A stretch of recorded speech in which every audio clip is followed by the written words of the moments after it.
Okay, team, let's just be real for a second. Trying to make sense of the AI market right now, it feels like you're trying to read a map during an earthquake. Everything is constantly shifting under our feet. So, our goal today isn't to try and predict the next big tremor. Instead, we're going to give you a solid framework. Think of it like a compass that'll help you find your way no matter how much the ground shakes. If you feel like you're just drowning in a sea of AI acronyms and startups and buzzwords, you are definitely not alone. This landscape isn't just growing, it's literally exploding. And every single new product that pops up comes with a brand new promise. It's almost impossible to keep track of it all. And these questions you're asking yourself, they're not just little technical details. They are major strategic decisions. Do you bet big on OpenAI or go with Anthropic? Do you want the total control of an on-premise model, or do you need the massive scale of the cloud? Every single one of these choices has huge implications for your budget, your data security, and your flexibility down the road. So here's the secret, okay? Stop trying to memorize all the players. You can't. The game is just changing way too fast. The goal is not to have some catalog of companies that's going to be outdated in 6 months. The real goal is to have a durable framework for understanding the whole ecosystem. A mental map, if you will, that's still going to be useful years from now. And that's exactly what we're going to build today. So here it is. Here's our map. We can take this entire chaotic, messy ecosystem and we can boil it down into just 4 fundamental categories. Once you understand these 4 buckets, you'll be able to instantly categorize pretty much any new AI company or tool that you come across. And here they are. It's pretty simple. First, you've got the commercial platforms. The big, polished players like OpenAI. Second, there's the whole open source world. That's the build-it-yourself path. Third, you have the cloud infrastructure. This is kind of like the engine room that powers everything. And finally, number 4, the domain-specific tools. These are the specialized apps designed to solve one problem and solve it perfectly. All right, first up, let's meet the giants, the commercial platforms. These are the companies pouring billions, literally billions of dollars into building the absolute most powerful models on the planet. They offer you mind-blowing capability right out of the box, but as always, that power and convenience comes with a price. So the really crucial thing here is to understand their different strategies. OpenAI, they're all about raw power and a massive ecosystem of integrations. Anthropic is right there with them on capability, but they're selling themselves as the safer, more aligned choice. Google is all about that deep integration with its cloud services. And Microsoft?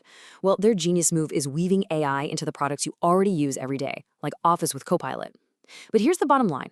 With every single one of them, you're trading some control for that convenience, and you're kind of locking yourself into their world.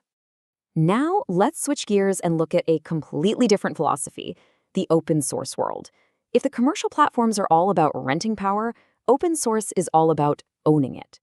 And this right here, this is the core promise of open source. You own the model.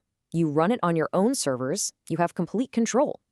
For any organization that's really worried about data privacy or needs to deeply customize a model for a specific task, this isn't just a nice little advantage, it's an absolute game changer. Your data never has to leave your site. But, and this is a big but, that absolute control comes with absolute responsibility. Yes, you can customize everything, and yeah, you can potentially save a lot of money at scale. But you are now the IT department. You are the support team. There is no 800 number to call when things go wrong, and you're often working with models that are maybe a step or two behind what the commercial giants are offering. So if you want to explore this world, these are the names you gotta know. Meta's Llama is probably the most popular starting point right now, and it has a huge supportive community.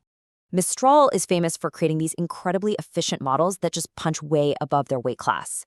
And then there's Hugging Face. Think of it like the grand central station for open source AI. It's this massive library where you can find a pre-built model for almost any task you can imagine.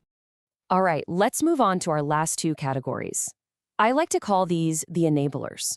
We're talking about the cloud providers and the specialized tools. Now, they aren't always the ones building the core AI models from scratch, but they are absolutely essential for making them useful out in the real world. Just think about the sheer, raw computing power you need to run these massive models. This is not something you can do with a server tucked away in a closet. It takes entire data centers, and most companies just can't afford to build that.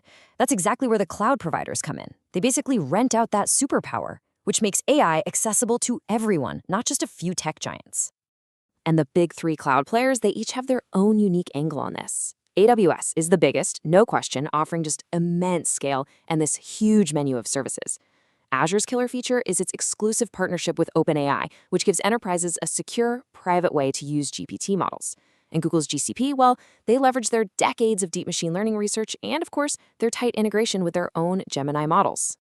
Now, this final category, this is where most people are going to interact with AI without even really thinking about it. Think of an AI writing assistant or maybe a design tool that perfectly removes the background from a photo. Here, the AI isn't the product itself. It's the magic ingredient that just makes the product work better. The best AI applications here are basically invisible. The tool just works. So the next time you see a tool advertised as AI-powered, here's how you cut through the hype. Just ask yourself a few simple questions.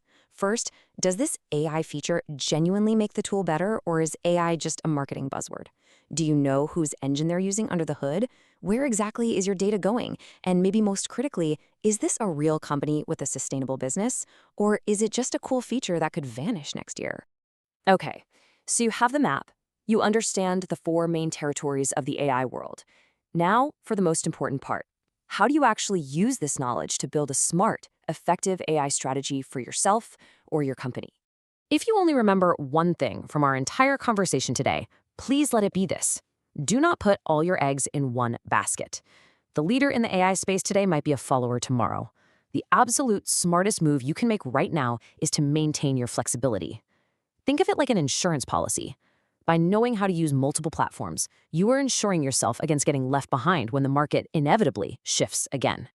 And look, staying current doesn't have to be a full-time job. Seriously, find a couple of good newsletters or publications you trust. Join an online community where people in your field are actually discussing how they use these tools.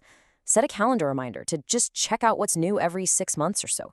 And most importantly, just focus on what's relevant to your actual work. You don't need to know everything about everything.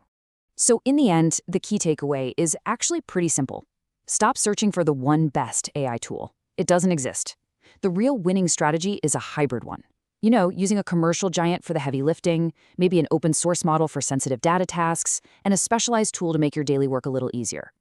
The goal isn't to find the single best tool. It's to build the best toolbox. So there you have it. You have the map. The AI ecosystem is still complex, it's still wild, but hopefully it's no longer confusing. The question isn't where do I even start anymore. The real question is where will you explore first? Thanks so much for your time today.